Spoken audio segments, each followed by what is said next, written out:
Hello guys, in today's video I will be showing you how to fix Facebook feed problem. So the answer is easy, just go to the settings and then scroll down to the apps section. Then go to the search and search Facebook.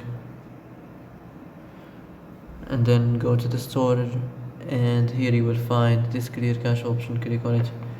Now you can go check it if it worked, and if it didn't you can try to restart your phone or turn the Wi-Fi off and on, or the Bluetooth or the airplane mode. Also, you can try to clear data, but be careful. If you clear data, all these applications' data will be deleted. This includes all files, the settings, the accounts, the databases, etc. So be careful if you want to clear your data.